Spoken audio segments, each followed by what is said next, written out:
Hello my dear चियां, सब बढ़िया। मैं हूं आपका आसू भैया और आप सभी का स्वागत है हमारे एक्सेलरेट एकेडमी A2 पर। तो बच्चों, पिछले क्लास में हमने पढ़ा था किसके बारे में? लैंगिक जनन के बारे में। लैंगिक जनन क्या होता है? मैं क्या बोला था कि मान लो एक ही जनक है और एक ही जनक से नर युग्मक या मादा युग्मक का निर्माण हो रहा है, या तो फिर ऐसा कि अलग अलग जनक है, ठीक है ना, उनसे नर युग्मक और मादा युग्मक का निर्माण हो रहा है और जो दोनों युग्मक हैं उनका क्या हो रहा है? संलयन हो रहा है। संलयन के फलस्वरूप क्या हो रहा है? निषेचन की क्रिया के फलस्वरूप युग्मनज का निर्माण हो रहा है और एक वे यंग वन फर्टाइल का जन्म दे रहे हैं। तो उस प्रक्रिया को हम लोग बोलते हैं क्या? लैंगिक जनन। उसके बाद हम लोगों ने अलैंगिक जनन और लैंगिक जनन में क्या पढ़ा था? अंतर पढ़ा था। तो आज हम प्रॉपर शुरू करेंगे अपना लैंगिक जनन, ठीक है ना। तो लैंगिक जनन टॉपिक को पढ़ना है तो बढ़ते हैं बच्चों आज के आगे के वीडियो में। आज मैं लेकर आया हूं आपके बीच में जीवों में जनन का पार्ट 7, ठीक है। तो पार्ट 7 में आज किसके बारे में पढ़ेंगे? देखो ध्यान से सुनना, जितने भी लैंगिक जनन करने वाले जो जीव रहते हैं, ध्यान से समझना, जितने भी जो लैंगिक जनन करने वाले जीव रहते हैं वो सभी जीव एक निश्चित पैटर्न को फॉलो करते हैं। उनके बीच कुछ ना कुछ तो चीज कॉमन होता होगा, चाहे वो प्लांट हो चाहे एनिमल हो। तो हम लोग लैंगिक जनन करने वाले जो जीव होते हैं उनमें क्या चीज कॉमन होता है, कौन कौन सा अवस्था कॉमन होता है, किन चीजों को, यानी कि मान लो ये प्लांट हो चाहे एनिमल हो, यदि वो लैंगिक जनन करता है तो उसमें ये अवस्था दिखाई देगा ही देगा। ऐसा कौन कौन सा चीज होता है, आज उसी के बारे में बात करेंगे, ठीक है। तो शुरुआत करते हैं। सबसे पहले आज का टॉपिक लिख लेते हैं, ठीक है ना, जीवन चक्र की अवस्थाएं, कि लैंगिक जनन करने वाले जो जीव रहते हैं उसके जीवन चक्र की कौन कौन सी अवस्थाएं होती हैं, ठीक है। तो आज का हमारा टॉपिक है जीवन चक्र की अवस्थाएं, जीवन चक्र की अवस्थाएं, ठीक है, phases of life cycle. Clear है कि नहीं? जितने भी प्रकार के जो जीव हैं जो कि लैंगिक जनन करते हैं उनके जीवन में, ध्यान से सुनना, मुख्यतः 3 अवस्था आती है। कितनी अवस्था आती है? 3 अवस्था। सबसे पहला जो प्रवस्था रहता है जिसको हम लोग बोलते हैं कायिक प्रवस्था या फिर किशोरावस्था। क्या बोलते हैं? कायिक प्रवस्था या फिर किशोरावस्था। मतलब किसी भी, ध्यान से सुनना, चाहे प्लांट हो चाहे एनिमल हो, उसका बर्थ हुआ, उसके बर्थ होने के बाद उसके सेक्सुअल मैच्योरिटी तक के जो फेज हैं, ठीक है ना, लैंगिक परिपक्वता तक का जो काल है, जिस काल तक वो क्या करेगा, यानी कि रिप्रोडक्टिव फिट नहीं हो जाता, उस टाइम तक के जो टाइम पीरियड है, ठीक है ना, उसको हम लोग बोलते हैं क्या? किशोरावस्था। उसके बाद दूसरा आता है आपका प्रजनन अवस्था और सबसे लास्ट में आता है आपका जीर्णावस्था, जो कि हर एक लैंगिक जनन करने वाले, ठीक है, पादप या फिर तुम्हारा जंतु में दिखाई देता है। तो ध्यान से देखो भाई, क्या लिखना है कि लैंगिक जनन करने वाले, लैंगिक जनन करने वाले जीवों के जीवन चक्र में मुख्यतः 3 अवस्थाएं दिखाई देती हैं। कितना अवस्था? 3 अवस्था दिखाई देती है, ठीक है। पहला अवस्था क्या बोलूं जी? किशोरावस्था। पहला अवस्था क्या है? किशोरावस्था, या इसी को ही हम लोग बोल देते हैं क्या? कायिक प्रवस्था। क्या बोलते हैं? कायिक प्रवस्था। इंग्लिश में क्या बोलते हैं जी? क्या बोलते हैं? जुवेनाइल फेज, जुवेनाइल फेज, या फिर इसी को ही हम लोग क्या बोलते हैं? Vegetative phase, vegetative phase. दूसरा होता है आपका कौन सा प्रवस्था बोला हूं मैं? प्रजनन अवस्था, प्रजनन अवस्था, रिप्रोडक्टिव फेज बोलते हैं जिसको हम, या जनन अवस्था, रिप्रोडक्टिव फेज। और जो तीसरा एटलीस्ट आपका जो अवस्था होता है उस प्रवस्था का नाम क्या है? जीर्णावस्था, जीर्णावस्था, कि हाँ उसका रिप्रोडक्टिव फेज गुजर गया, हाँ अब वो रिप्रोडक्टिव एबल नहीं है, रिप्रोडक्शन करने में एबल नहीं है, तो उसके बाद जो उसका मृत्यु तक का जो पीरियड रहेगा, टाइम पीरियड रहेगा, उसको क्या बोलेंगे? जीर्णावस्था, ठीक है, सेनिस्केंट फेज बोलते हैं। क्लियर है कि नहीं?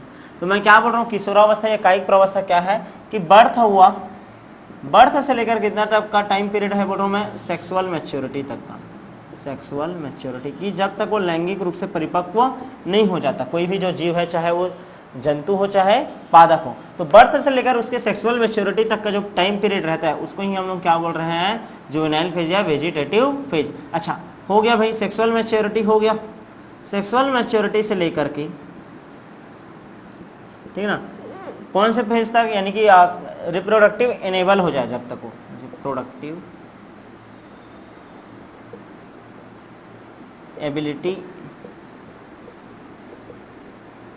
जब तक डिक्रीज नहीं होता जाता, ये कम नहीं हो जाता, तब तक का जो फेज है जिसमें वो रिप्रोडक्शन करने में कैपेबल है, तो उस अवस्था को बोलेंगे क्या, रिप्रोडक्टिव फेज। ठीक है, यानी कि जैसे फीमेल में ले रहे हैं तो मेनोपॉज, सॉरी मेनार्की से लेकर मेनोपॉज तक ले सकते हो। ठीक है, लास्ट है सेनिस्केंट फेज। ठीक है, कि हाँ रिप्रोडक्टिव अब अनेबल है, वो रिप्रोडक्टिव फेज उसका मान लो क्या हो जाए, कंप्लीट हो गया, कंप्लीट। तो उसके बाद से लेकर उसका नेचुरल डेथ तक का जो टाइम पीरियड है, नेचुरल डेथ तक का जो टाइम पीरियड है, ठीक है ना, उसको हम लोग बोलेंगे क्या, जीर्णावस्था। क्या बोलेंगे, जीर्णावस्था। समझ आया कि नहीं? ठीक है, तो कोई भी जो लैंगिक जनन करता है जीव, ठीक है ना, उसके जीवन काल में मुख्यतः कितनी अवस्थाएं होती हैं, 3 अवस्थाएं। ठीक है, सबसे पहला आता है किशोरावस्था, दूसरा होता है आपका कौन सा प्रवस्था जी, प्रजनन अवस्था, और तीसरा आपका कौन सा फेज आएगा, बताओ चलो कौन सा फेज आएगा, जीर्णावस्था। क्या आएगा, जीर्णावस्था। मेरे ख्याल से ये सबको समझ आ गया होगा। अच्छा, इसका मैं 2 नाम दिया हूँ। किशोरावस्था जो बोलते हैं ना हम लोग एनिमल के लिए ये वर्ड यूज करते हैं, लेकिन मान लो प्लांट में यूज करेंगे तो कायिक प्रवस्था बोलेंगे। क्या बोलेंगे, कायिक प्रवस्था प्लांट में। समझ आया कि नहीं, क्लियर है ना इतना? आगे बढ़ जाऊं क्या?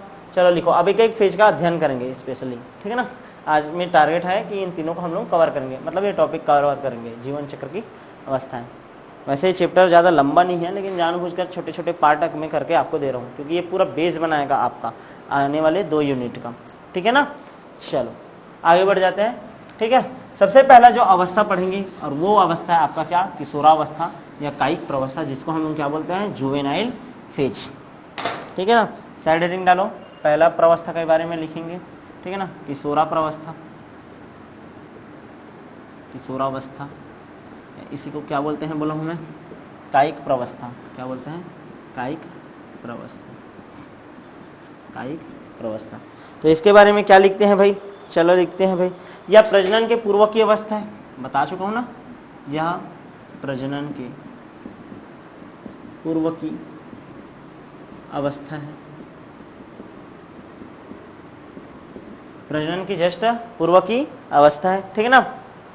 कहाँ तक होता है ये, जैसे पौधे में लिया, पौधों में अंकुरन से लेकर जब तक उसमें क्या नहीं लग जाता, फ्लावर नहीं लग जाता, क्या नहीं लग जाता, फ्लावर नहीं लग जाता, उस टाइम का जो टाइम पीरियड है उसको हम लोग बोल रहे हैं क्या, उसका कायिक प्रवस्था। क्या बोलते हैं, कायिक प्रवस्था। मतलब पौधों में अंकुरन से लेकर के, पौधों में बीज के अंकुरन से लेकर के उनके पुष्पावस्था आने तक का समय काल है और टाइम पीरियड है, ये टाइम पीरियड है। इसे पादप में कौन सा प्रवस्था बोलते हैं, बोल रहा हूँ मैं, कायिक प्रवस्था। इसे पादप में कायिक प्रवस्था, वेजिटेटिव फेज, वेजिटेटिव फेज कहते हैं, ठीक है ना। मतलब जो सीड है उसमें अंकुरन हुआ तो कौन सा अवस्था तक आएगा, फ्लावर। फ्लावर से क्या बनता है, फिर फ्रूट बनता है, क्लियर है कि नहीं। तो ये जो अवस्था है ये है तुम्हारा क्या, वेजिटेटिव फेज। और फ्लावर से फिर जो फ्रूट बनेगा तो वो आता जाता है आपका रिप्रोडक्टिव फेज आ जाता है, क्लियर है कि नहीं, यहाँ तक समझ आया कि नहीं, क्लियर है। प्रजनन के पहले का अवस्था है, ठीक है, पौधों में अंकुरन से लेकर जब तक उसमें पुष्प नहीं आ जाता तब तक के बीच का ये क्या है, काल है। यहाँ तक समझ आया कि नहीं। अच्छा, अलग अलग जीवों में जो किशोरावस्था रहता है वो अलग अलग होता है, क्लियर है कि नहीं। तो इसको लिख सकते हैं कि अलग अलग जीवों में, अलग अलग जीवों में इसकी अवधि भी अलग अलग होती है, अवधि भी अलग अलग होती है। क्लियर है कि नहीं बच्चों, समझ आ रहा है, ठीक है। तो कायिक प्रवस्था या किशोरावस्था क्या होता है, प्रजनन के पूर्व का अवस्था है, ठीक है, पौधों में अंकुरन से लेकर उसके पुष्प अवस्था में आने तक का टाइम पीरियड है, इसी को ही हम लोग क्या बोलते हैं, कायिक प्रवस्था। और अलग अलग जीवों में इसकी जीवन अवधि क्या होती है, अलग अलग होती है। क्या होती है, अलग अलग होती है, क्लियर है कि नहीं। आगे बढ़ जाऊं क्या, नेक्स्ट आप दूसरा अवस्था हम लोग देखेंगे, किसके बारे में देखेंगे, चलो बताओ, प्रजनन अवस्था, ठीक है ना, जो मोस्ट एमपी है, जिसके बारे में इस चैप्टर में ही पढ़ रहे हो तुम लोग, ठीक है, ठीक है। तो दूसरा अवस्था पढ़ते हैं हम लोग अब, बी, प्रजनन अवस्था। प्रजनन अवस्था, रिप्रोडक्टिव फेज।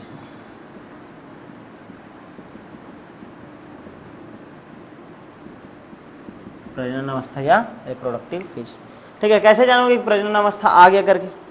कैसे जानोगे? जैसे कोई प्लांट है तो प्लांट में जैसे पुष्पधारी जो पौधे हैं उसमें जैसे ही पुष्प आना शुरू हो जाता है तो ये मान लिया जाता है कि हाँ उसमें प्रजनन अवस्था आ गया।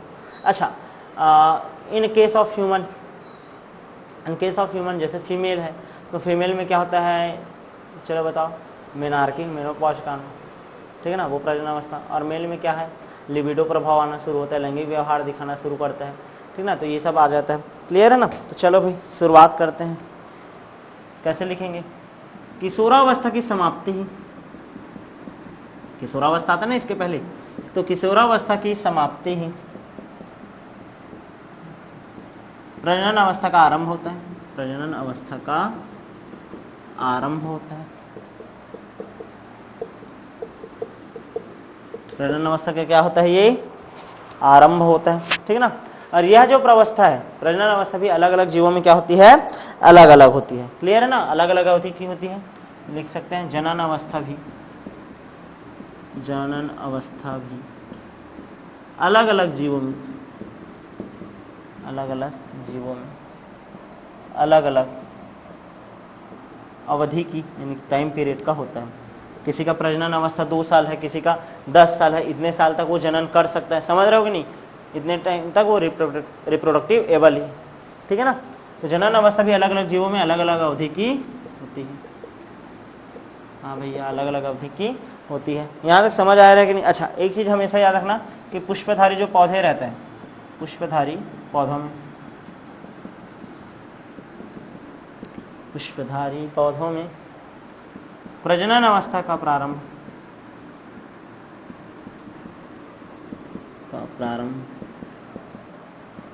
उसके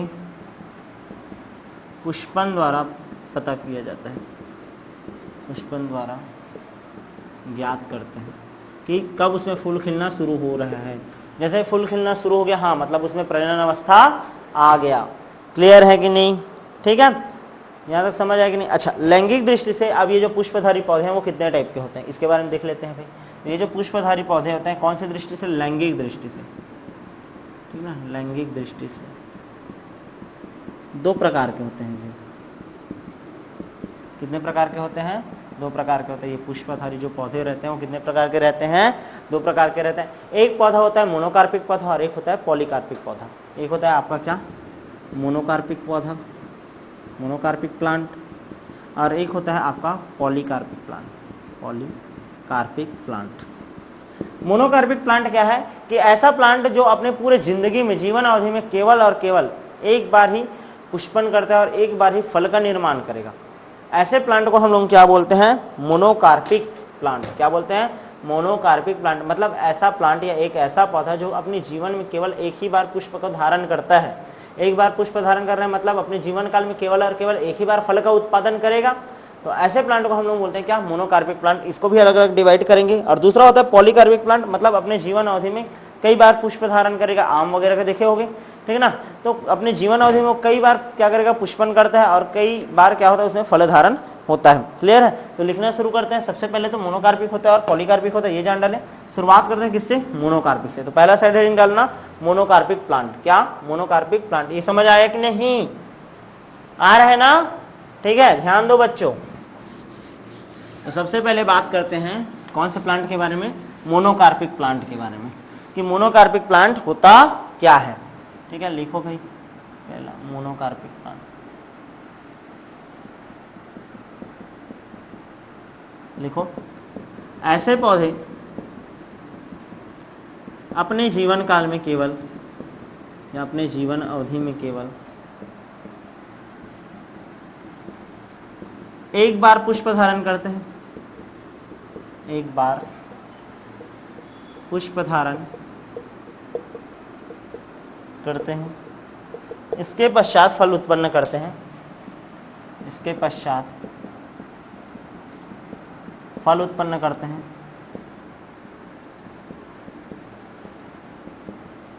वह इनकी मृत्यु हो जाती है।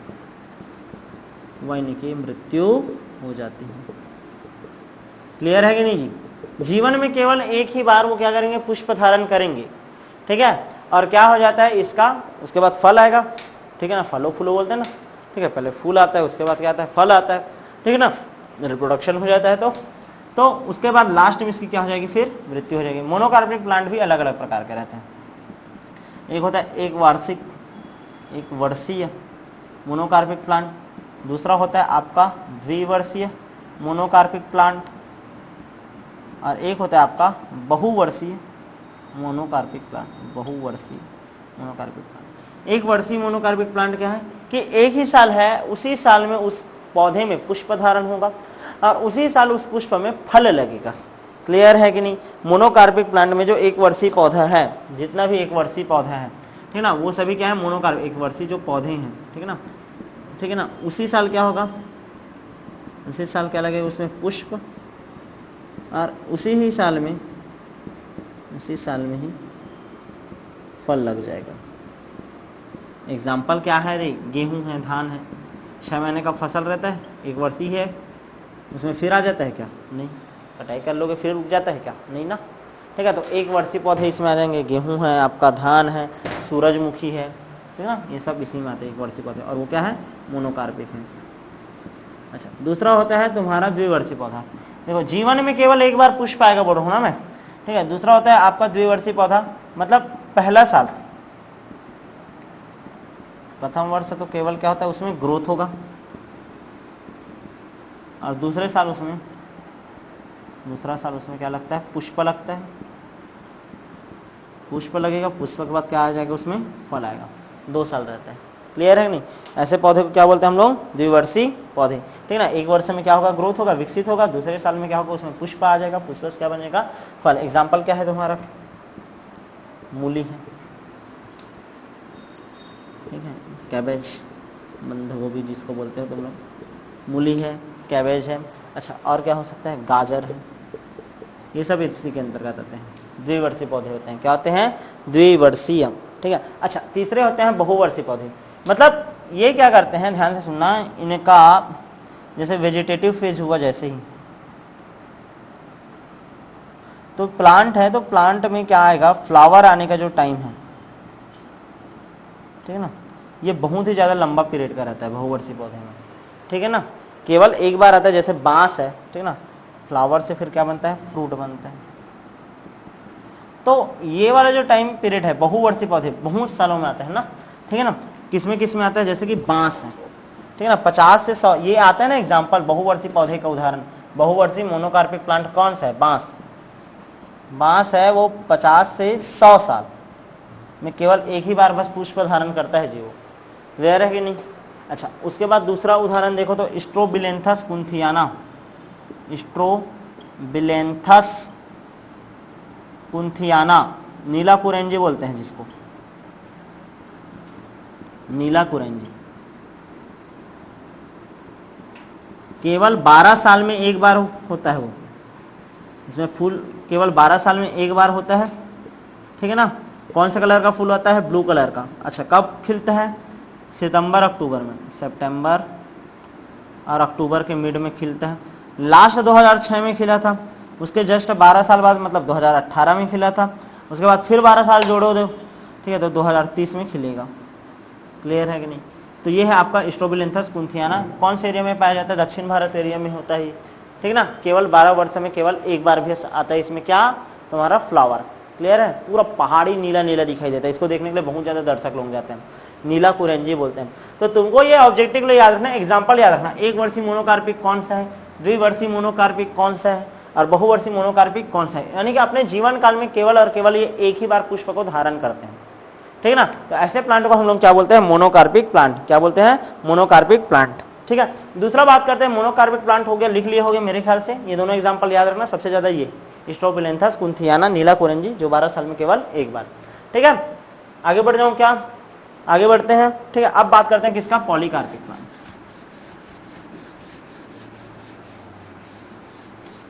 ठीक है। किसके बारे में पढ़ेंगे आप, पॉलीकार्पिक प्लांट के बारे में।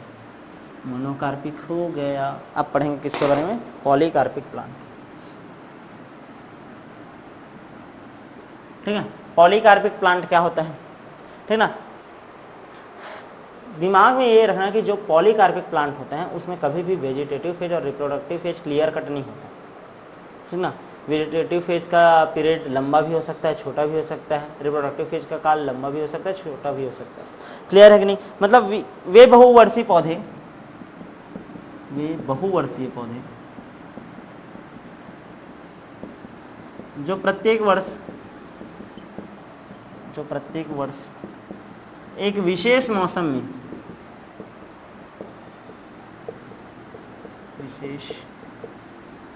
एक विशेष मौसम में ही क्या करते हैं, पुष्प धारण करते हैं, पुष्प धारण करते हैं। उसे हम लोग क्या बोलते हैं जी, पॉलीकार्पिक प्लांट, ठीक है ना। यानी कि वेजिटेटिव फेज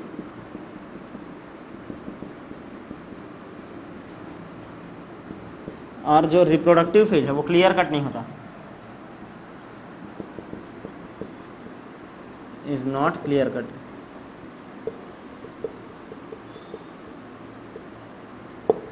क्लियर है कि नहीं, ठीक है। तो पॉलीकार्पिक प्लांट किसे कहते हैं, यानी कि वे बहुवर्षीय पौधे जो कि एक विशेष सीजन में ही ना, एक विशेष मौसम में क्या करेंगे, पुष्प धारण करेंगे। आम का पेड़ देख लो भाई, आम सबसे ताज़ा उदाहरण है, ठीक है। आम हो गया, सेब हो गया, अमरूद हो गया, संतरा हो गया, ठीक है। तो एग्जाम्पल लिख लेते हैं, आम है, सेब है, अमरूद है, संतरा है।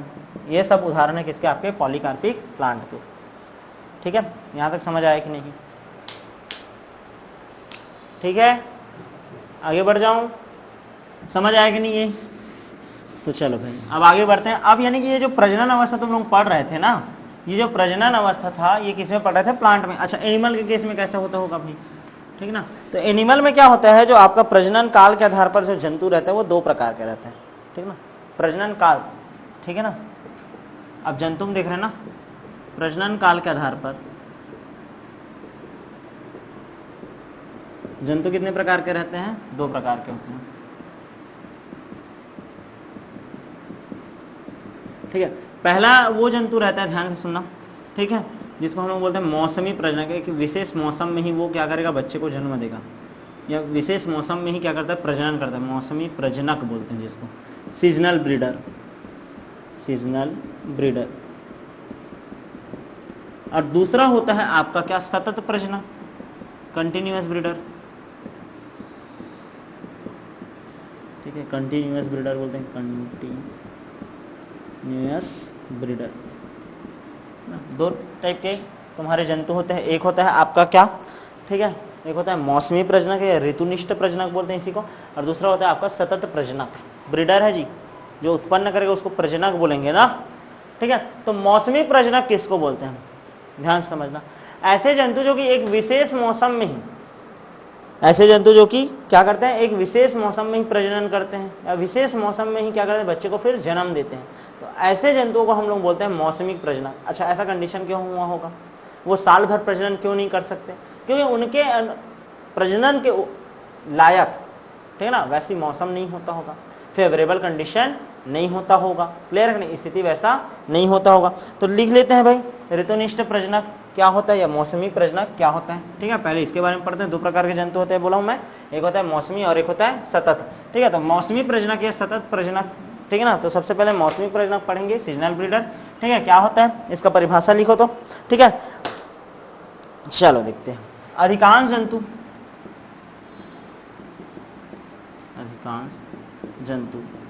वर्ष भर प्रजनन ना करके एक विशेष मौसम में ही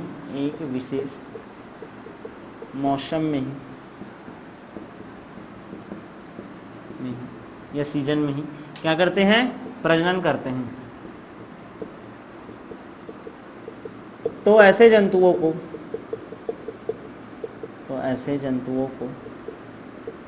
क्या बोलते हैं हम लोग, सीजनल ब्रीडर, मौसमी प्रजनक या ऋतुनिष्ठ प्रजनक कहते हैं।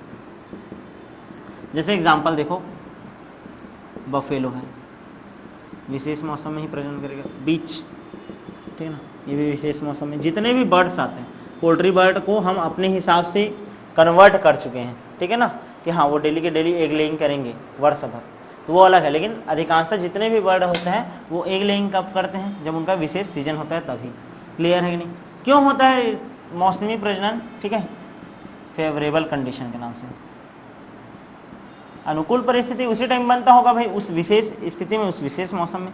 तो फेवरेबल कंडीशन जब रहेगा तभी वो करेंगे ना, फेवरेबल कंडीशन जब प्रेजेंट होगा तभी होगा ना आपका ये सीजनल ब्रीडर, ठीक है ना। समझ आया कि नहीं? मौसमी प्रजनक मतलब एक विशेष मौसम में ही बच्चे को जन्म देने का कार्य करेंगे, मतलब प्रजनन का कार्य करेंगे, बच्चे को जन्म देना नहीं, प्रजनन का कार्य होता है, ठीक है ना। तो ऐसे को हम लोग क्या बोलते हैं, आपका मौसमी प्रजनक।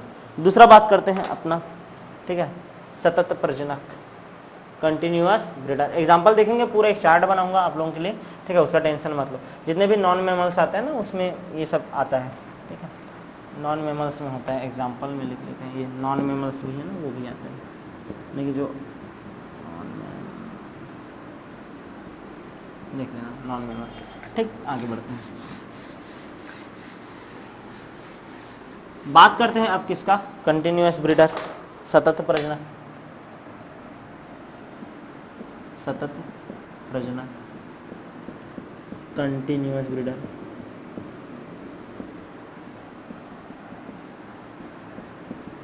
कंटिन्यूअस ब्रीडर क्या होता है? कंटिन्यूअस ब्रीडर मतलब ऐसे जंतु जो वर्ष भर लैंगिक रूप से क्या होते हैं, सक्रिय होते हैं, मतलब उनमें प्रजनन कभी भी हो सकता है। ऐसे जीवों को हम लोग क्या बोलते हैं, सतत प्रजनक बोलते हैं। क्या बोलते हैं? सतत प्रजनक, ठीक है ना। तो ऐसे जंतुओं में लैंगिक परिपक्वता, ऐसे जंतुओं में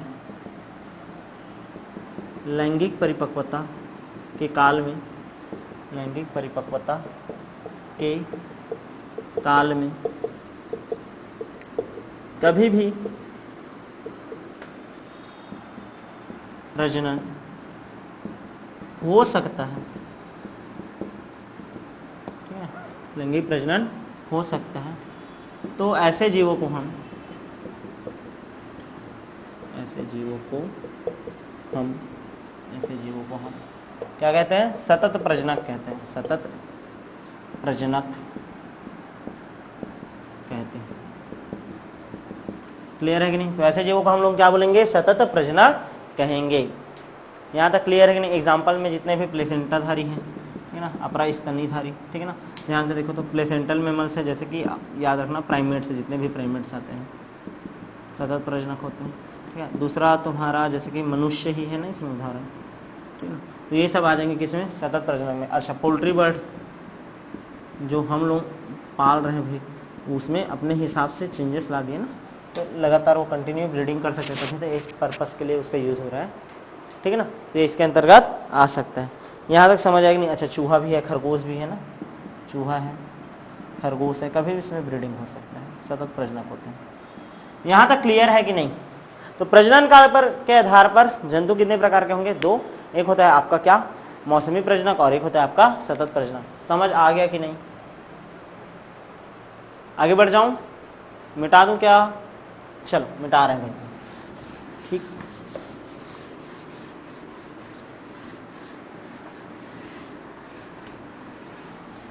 ठीक है,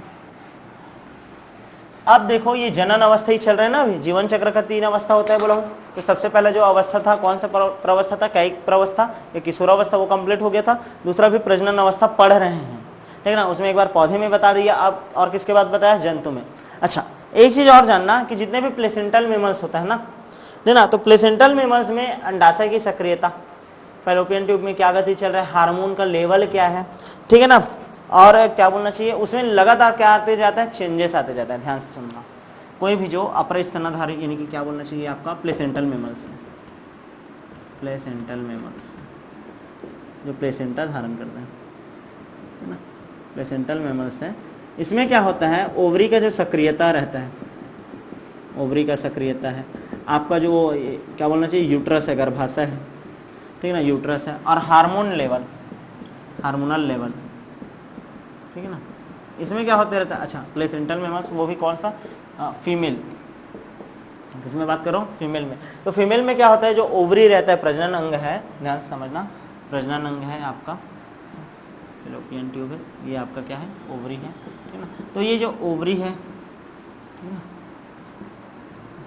तो ये आपका जो ओवरी है, ओवरी में कुछ कुछ चेंजेस आते रहेगा, ठीक है ना। यहाँ पास यूट्रस है, यूट्रस में 3 लेयर होता है, सबसे बाहरी लेयर को पेरीमेट्रियम, बीच वाली लेयर को मायोमेट्रियम और अंदर वाले को बोलते हैं एंडोमेट्रियम। तो इसके इस लेयरिंग में भी क्या आते रहता है, चेंजेस आते रहता है। साथ साथ यहाँ से निकलने वाले कुछ हार्मोन और हमारा जो ब्रेन है, ठीक ना, ब्रेन में जो आपका क्या है यहाँ पास, ठीक है, पीयूष ग्रंथि है, यहाँ पास इसके ऊपर में क्या है, हाइपोथैलेमस है, ये पीयूष ग्रंथि है। तो यहाँ से निकलने वाले हार्मोन, इन सभी के प्रभाव से, ठीक ना, एक जो फीमेल है उसके क्या बोलना चाहिए, रिप्रोडक्टिव फेज में कुछ साइक्लिक चेंजेस आते हैं, जिसको हम लोग बोलते हैं क्या, मेंस्ट्रुएशन साइकिल, ठीक ना। तो मैं क्या बोल रहा हूँ कि कोई भी प्लेसेंटल मेमल्स है तो उसमें ओवरी की सक्रियता यूट्रस और हार्मोनल लेवल के आधार पर, ठीक है ना, क्या होते रहता है, निरंतर कंटिन्यूअस क्या चलता है, साइकिल चलते हैं।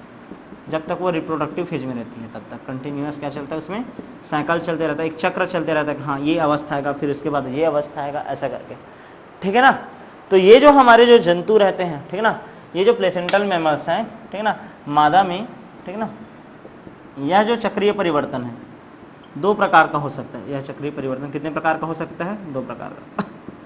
फिर परिवर्तन 2 प्रकार का हो सकता है, ठीक है ना, क्योंकि हम जब बात कर रहे हैं तो संपूर्ण जैव जगत को लेकर बात कर रहे हैं ना, संपूर्ण जीवों को लेकर बात कर रहे हैं। तो मैं क्या बोल रहा हूँ कि जितने भी तुम्हारे प्लेसेंटल मेमल्स हैं, ठीक ना, यानी कि जिसमें क्या पाया जाता है, प्लेसेंटा पाया जाता है, उसमें क्या हो रहा है कि जो गर्भाशय की सक्रियता है, ओवरी की सक्रियता और हार्मोनल जो लेवल है उसमें लगातार क्या आते रहता है, चेंजेस आते रहता है, जिसके कारण क्या चलता है, एक रिप्रोडक्टिव साइकिल चलता है, ठीक ना, जो कि उसको रिप्रोडक्टिव एबल बनाती है ताकि वो बेबी को कंसीव कर सके, धारण कर सके, ठीक ना। तो उसी को ही हम लोग क्या बोल रहे हैं, यानी जो साइकिल चलेगा, वो जो चक्रीय परिवर्तन होगा वो कितने प्रकार का हो सकता है, 2 प्रकार का हो सकता है। क्लियर है कि नहीं। सबसे पहले तो होता है आपका रज चक्र, रज चक्र, ठीक ना, जिसको हम लोग बोलते हैं menstruation cycle, menstruation cycle, MC करके लिख देते हैं, M.C, ठीक है। और दूसरा होता है आपका, ये पहला है क्या, रज चक्र, और दूसरा होता है आपका मध चक्र। क्या होता है, मध चक्र, स्ट्रस साइकिल, स्ट्रस साइकिल। क्लियर है कि नहीं, ओसी बोल दे रहा हूँ मैं, क्या बोल रहा हूँ, ओसी। क्लियर है कि नहीं। तो ये तीनों के आधार पर जो मादा है उसमें जो चक्रीय परिवर्तन हो रहा है वो कितने प्रकार से हो सकता है, 2 प्रकार से हो सकता है। एक तो होता है आपका रज चक्र, दूसरा होता है आपका क्या, मध चक्र, ठीक है। तो क्या होता है, कैसे होता है, पढ़ना शुरू करते हैं, ठीक है। तो सबसे पहले देखो, इसका पूरा डिटेल है आगे के चैप्टर में, उसमें बताएंगे। मध चक्र आपके सिलेबस में है नहीं, बस थोड़ा बहुत उसके बारे में डिटेल जानना है। इन फ्यूचर कभी आप वेटनरी करोगे, ठीक है ना, मैं खुद एक वेटनरियन हूँ, ठीक है। तो इन फ्यूचर आप कभी वेटनरी करोगे तो आपको इसके बारे में पूरा लंबा चौड़ा क्लास ही चलेगा। क्लियर है कि नहीं, क्योंकि जब हम लोग एनिमल ब्रीडिंग पढ़ते हैं ना तो उसमें बहुत ज़्यादा इंपॉर्टेंस रहता है इस स्ट्रेस साइकिल का, कि कब जानवर हिट में आएगा, कब उसमें AI गन पास करना है, ठीक है ना, ये अलग अलग रहता है उसमें। यानी आर्टिफिशियल इंसेमिनेशन करते हैं ताकि एक यंग वन फर्टाइल आपका बेबी का जन्म हो सके, वो उसमें कंसीव हो सके, मादा फीमेल जो है प्रेग्नेंट हो सके, ठीक है। तो उसके बारे में पढ़ोगे। तो मध चक्र के बारे में आपको एकदम ज़्यादा डिटेल नहीं जानना है, लेकिन हाँ थोड़ा बहुत बेसिक नॉलेज आपको अभी दे दूंगा, ठीक है ना। तो एक तो होगा आपका चक्रीय परिवर्तन, ये तो रज चक्र हो सकता है, दूसरा हो सकता है मध चक्र, ठीक है। किसमें होता है, क्या होता है, दोनों के बारे में जानते हैं। मध चक्र क्या है और रज चक्र क्या है, ठीक है। मैं 2 अलग अलग पैरा बना देता हूँ, ठीक है, ठीक है, या कॉलम बना देते हैं, कॉलम में ही बात करते हैं। रज चक्र क्या होता है या मध चक्र क्या होता है। देखो, एक होता है रज चक्र और एक होता है आपका क्या, मध चक्र, ठीक है। रज चक्र जिसको हम लोग बोल रहे हैं मेंस्ट्रुएशन साइकिल, और मध चक्र जिसको हम लोग बोल रहे हैं स्ट्रेस साइकिल। क्या बोलते हैं, स्ट्रेस साइकिल, ठीक है ना। मध चक्र जो रहता है, ध्यान से सुनना, नॉन प्राइमेट्स में होता है, नॉन प्राइमेट्स एनिमल में होता है, एनिमल में होता है। नॉन प्राइमेट्स एनिमल क्या है, जैसे कि एग्जांपल दे सकता हूँ मैं, गाय है, भैंस है, घोड़ी है, ठीक है ना, कुतिया है, बिल्ली है, इन सभी में होता है। लेकिन जो आपका रज चक्र होता है वो प्राइमेट्स में होता है, या प्राइमेट्स जीवों में होता है, जीवों में होता है। एग्जाम्पल क्या हो सकता है, बंदर है, कपी है, गोरिल्ला है, बंदर है, कपी है, गोरिल्ला है, मनुष्य है, इसमें होता है क्या, मेंस्ट्रुएशन साइकिल। क्या होता है, मेंस्ट्रुएशन साइकिल। क्लियर है कि नहीं, ठीक है। इसमें क्या होता है, जो रज चक्र होता है उसमें क्या होता है, ध्यान से सुनना, ठीक है। मेनार्की से लेकर फर्स्ट मेंस्ट्रुएशन साइकिल, मेनार्की से लेकर कब तक, मेनोपॉज तक, मेनोपॉज तक, मेनार्की से लेकर कब तक, मेनोपॉज तक चक्रीय परिवर्तन होगा, चक्रीय परिवर्तन होता है व ब्लीडिंग होता है, रक्त स्त्राव होता है, व मेंस्ट्रुएशन साइकिल के अंत में ब्लीडिंग होता है, ठीक है ना, ब्लीडिंग होता है। असल में क्या होता है, जो 3 लेयर होता है ना गर्भाशय का, तो उसमें जो आंतरिक लेयर रहता है एंडोमेट्रियम वो टूटता है, क्लियर है। तो वो जो ब्लीडिंग होता है वो किस में होता है, मेंस्ट्रुएशन साइकिल में। लेकिन एक चीज याद रखना कि स्ट्रस साइकिल में ब्लीडिंग नहीं होता, गर्भाशय एंडोमेट्रियम में तो होगा, हाँ एंडोमेट्रियम में परिवर्तन होगा, मेट्रियम में परिवर्तन होता है, परिवर्तन होता है, ठीक है, परंतु ब्लीडिंग नहीं होता। फिर ब्लीडिंग यदि होता भी है हल्का फुल्का तो एब्जॉर्ब हो जाता है असल में, ठीक ना, परिवर्तन होता है परंतु ब्लीडिंग नहीं होता। अच्छा, एक चीज याद रखना कि ब्लीडिंग नहीं होता, ठीक। अब एक चीज और याद रखना है कि जो रज चक्र रहता है ना, रज चक्र जो धारण करते हैं, ठीक है, जैसे मनुष्य है, तो उसमें क्या होता है कि हाँ रज चक्र जब मेंस्ट्रुएशन पीरियड है तो उसमें मेंस्ट्रुएशन साइकिल के दौरान बॉडी टेम्परेचर में कोई चेंजेस नहीं होता, बॉडी टेम्परेचर में परिवर्तन नहीं होता। लेकिन इसमें बॉडी टेम्परेचर का बहुत महत्व है, परिवर्तन नहीं होता, लेकिन इसमें हीट के लक्षण दिखाई देते हैं, हीट के लक्षण दिखाई देते हैं, हीट के लक्षण दिखाई देते हैं। गर्मी में आना बोलते हैं इसी को, पशु का हीट के लक्षण दिखाई देते हैं, ठीक है। जैसे कि पशु का बार बार रंभाना, ठीक है, बार बार रंभाना, ठीक है, बार बार क्या बोलते हैं उसको, पेशाब करना, जानवर का बार बार पेशाब कर रही है, ठीक ना। उसके बाद माउंटिंग करती है, दूसरे जानवर पर चढ़ने का प्रयास करती है, ठीक ना। बहुत सारे लक्षण रहते हैं। उसका जो बॉडी टेम्परेचर रहता है थोड़ा सा बढ़ा रहता है, इंक्रीज रहता है, बॉडी टेम्परेचर क्या रहता है, इंक्रीज रहता है, ठीक है। बहुत सारे लक्षण दिखाई देते हैं। ये जो स्ट्रेस देखो, असल में ना ये जो स्ट्रेस साइकिल रहता है ना, उसको भी हम लोग 4 फेज में ऐसे डिवाइड करते हैं, प्रो स्ट्रेस, मेट स्ट्रेस, ठीक है ना, फिर स्ट्रेस, फिर डाई स्ट्रेस, ऐसे करके चलता है, ठीक ना। तो अलग अलग फेज रहता है। इसमें जो स्ट्रेस फेज रहता है, ठीक है ना, मेट स्ट्रेस, स्ट्रेस, सबका अलग अलग महत्व रहता है। किसी एक फेज में ओव्यूलेशन होगा, किसी में होगा क्या होगा नहीं जानना है, बस इसको भूल जाओ, ठीक है ना। अलग अलग अवस्था होता है, ठीक है। तो ओव्यूलेशन होने के पश्चात हीट के ये सब लक्षण दिखाई देते हैं। लेकिन फीमेल में ऐसा कंडीशन नहीं होता, बॉडी टेम्परेचर में कोई परिवर्तन दिखाई, मेंस्ट्रुएशन साइकिल धारण करने वाले जीवों में दिखाई नहीं देता। यहाँ तक क्लियर है कि नहीं, यहाँ तक समझ आया कि नहीं, ठीक है, क्लियर है। अच्छा, एक साइकिल जैसे ही कंप्लीट हुआ उसके बाद ध्यान से सुना, यहाँ पास जैसे ओव्यूलेशन हुआ, डाइस्ट्रेस पीरियड आ गया, ठीक है ना, फिर दूसरा आएगा, फिर यहाँ पास होगा, समझ रहे हो ना, सेम टू सेम ऐसा ये चक्र क्या होता है, चलते रहता है। अधिकतर इनमें गाय भैंस में 21 दिनों का होता है, लेकिन मनुष्य में कितने दिनों का होता है आपका, 28 दिनों का होता है। कितने दिनों का होता है, 28 दिनों का होता है, क्या आपका मेंस्ट्रुएशन साइकिल। क्लियर है कि नहीं, ये समझ आ रहा है कि नहीं। एक होता है रज चक्र और एक होता है आपका मद चक्र। मद चक्र खासकर जानवरों में दिखाई देता है, जंतुओं में दिखाई देता है। क्लियर है कि नहीं, गाय, कुत्ता, बिल्ली, भैंस, ठीक है ना, इन सब में ये मद चक्र दिखाई देता है, ठीक है। हीट के लक्षण दिखाई देगा इसमें हीट के लक्षण दिखाई देते नहीं है। तो मेन जो अंतर है ये तो यही है। क्लियर है, ये आपको समझ आया कि नहीं, यहाँ तक क्लियर है। ज़्यादा इसके डिटेल में नहीं जाना है। मेंस्ट्रुएशन साइकिल के बारे में आपको रिप्रोडक्शन चैप्टर जब पढ़ाया जाएगा, ह्यूमन रिप्रोडक्शन, तो उसमें पूरा क्लियर कट, पूरा एक लंबा चौड़ा क्लास ही इसके बारे में रहेगा। आपको इसके बारे में जानना नहीं है, थोड़ा बहुत जान लेना। हीट के लक्षण दिखाई देता है, ये सब दिखाई देगा गाय भैंस में। अच्छा, भैंस जो रहता है साइलेंट हीट प्रदर्शित करता है, उसमें ये सब लक्षण नहीं दिखाई देता है। मैं जो मेनली बता रहा था गाय को लेकर बता रहा था, ठीक है ना, हीट पीरियड के बारे में, ठीक है। AI वर्कर्स रहता है, मेन उनका काम तो यही रहता है, ठीक है। चलो आगे बढ़ते हैं, ठीक है। तो मद चक्र क्या होता है, रज चक्र क्या होता है, इसको जान लिए। अच्छा, थोड़ा सा हम लोग इसका एक चार्ट बना लेते हैं, ठीक है ना, कि हम लोग याद कैसे रखेंगे भैया, कैसे याद रखेंगे। देखो, एनिमल्स जो है, ध्यान समझना, अलग अलग प्रकार के होते हैं, ठीक है ना, अलग अलग प्रकार के हो सकते हैं। एक मैमल्स होता है और एक होता है क्या आपका नॉन मैमल्स जीव है। मैमल्स है, स्तनधारी जीव है, ठीक है, और ये नॉन मैमल्स है, स्तनधारी को छोड़ दो भाई, मैमल्स है, ठीक है ना।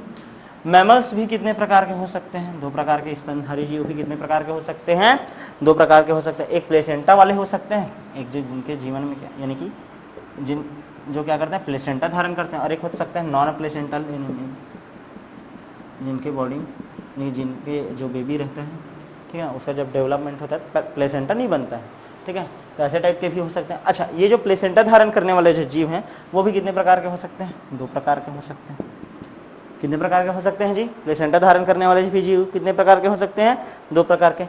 एक जो स्ट्रस साइकिल धारण करते हैं, स्ट्रस साइकिल जो धारण करता है, और एक जिसमें क्या पाया जाता होगा? Menstruation cycle, menstruation cycle. Clear है कि नहीं? क्लियर कट समझ आ रहा है कि नहीं? एनिमल्स कितने प्रकार के हो सकते हैं? दो प्रकार के, ठीक है ना। मैं असल में सीजनल ब्रीडर और कंटिन्यूअस ब्रीडर को कैसे याद रखोगे इसको बताने के लिए ये सब चार्ट बना रहा हूँ, ठीक है ना। तो मैं क्या बोल रहा हूँ कि जो एनिमल है वो दो प्रकार का है, एक मैमल्स है और एक नॉन मैमल्स है। अब मैमल्स की भी इतने प्रकार के हो सकते हैं, एक प्लेसेंटा वाले और एक नॉन प्लेसेंटा वाले, ठीक है ना। प्लेसेंटा वाले भी एक स्ट्रस साइकिल वाले और एक मेंस्ट्रुएशन साइकिल वाले। मैं क्या बोल रहा हूँ कि जितने भी एनिमल हैं, ठीक है ना, नॉन मैमल्स हैं, वो सीजनल होते हैं, सीजनल ब्रीडर होते हैं। एक विशेष मौसम आएगा तभी संतति को जन्म देगा, ऐसा कहा नहीं रहता है। और जो दूसरा नॉन प्लेसेंटल मैमल्स हो गए वो भी क्या होगा? आपका सीजनल ही होगा, सीजनल होगा। अच्छा, मेंस्ट्रुएशन साइकिल वाले जो रहते हैं हमेशा कंटिन्यूअस ब्रीडर रहेंगे, कंटिन्यूअस ब्रीडर रहेंगे। और स्ट्रस साइकिल वाले आपके होते हैं क्या? सीजनल ब्रीडर होते हैं, सीजनल ब्रीडर होते हैं। तो ये इसके द्वारा आप अच्छा खासा याद रख सकते हो कि कौन सा जो जीव है, ठीक है ना, वो आपका सीजनल हो सकता है और कौन सा आपका कंटिन्यूअस ब्रीडर हो सकता है, ठीक है ना। एग्जाम्पल बताया था ना मेंस्ट्रुएशन साइकिल वाला का, जितने भी आपके क्या है प्राइमेट्स हैं, एग्जाम्पल में क्या आ जाएगा, जितने भी आपके प्राइमेट्स हैं ना वो सब किसका? Menstruation cycle. और जितने भी क्या है आपके नॉन प्राइमेट्स, बंदर, कपी, गोरिल्ला वाला, ठीक है, तो ये सब है, ठीक है, वो किस में आ जाता है? सीजनल ब्रीडर में। यहाँ तक समझ आ गया होगा, ठीक है। अब जीवन चक्र का सबसे लास्ट अवस्था पढ़ते हैं। मेरे ख्याल से ये सबको क्लियर कट हो गया होगा भाई, ठीक है ना। सबसे लास्ट अवस्था अब देखेंगे हम लोग किसके बारे में, ठीक है। लास्ट अवस्था आपका जीर्णावस्था,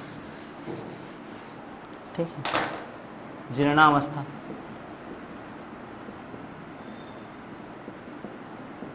ठीक है, इसको क्या लिखेंगे? यह सी है ना, ABC, यह जीवन चक्र की, यह जीवन चक्र की अंतिम अवस्था है,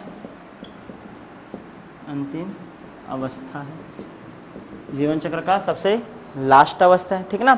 इसमें क्या होता है? प्राणी के जो शरीर का, ठीक है, प्राणी के शरीर का, शरीर की उपापचयी क्रिया, उपापचयी, मेटाबॉलिज्म और एनाबॉलिज्म, उपापचयी क्रिया, अपचय उपचय करते हो ना, एक निर्माण की क्रिया और एक विनाश की क्रिया।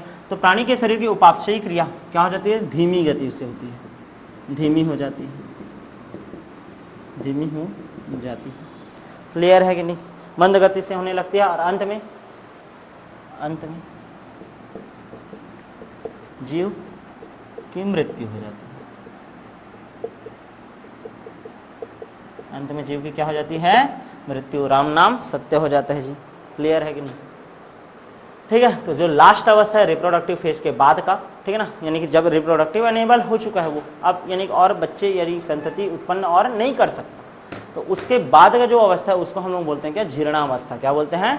जीर्णावस्था। अच्छा, एक चीज हमेशा याद रखना कि तुम लोग जो पढ़े ना कायिक प्रवस्था या किशोरावस्था, किशोरावस्था से कौन सा अवस्था में आता हूँ बोला हूँ मैं? प्रजनन अवस्था में, प्रजनन अवस्था। फिर प्रजनन अवस्था से कौन से अवस्था में आते हैं बोला हूँ मैं? जीर्णावस्था। तो जो तीनों अवस्था में आने के लिए रिस्पॉन्सिबल कौन होता है? एक अवस्था से दूसरा अवस्था, दूसरा अवस्था से तीसरा अवस्था। इसके लिए जिम्मेदार जो होते हैं, उत्तरदायी होते हैं तीनों प्रवस्था में संक्रमण हेतु जो जिम्मेदार होते हैं, तीनों प्रवस्था में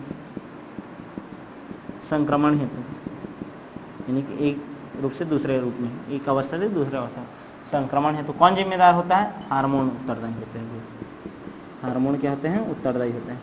हार्मोनल चेंजेस होते रहेगा जिसके कारण एक प्रवस्था से दूसरे प्रवस्था में हम क्या करते हैं? एंट्री करते हैं। तो उम्मीद है आप लोगों को ये समझ आया होगा। तो ठीक है बच्चों, मिलते हैं अब नेक्स्ट क्लास में। धन्यवाद।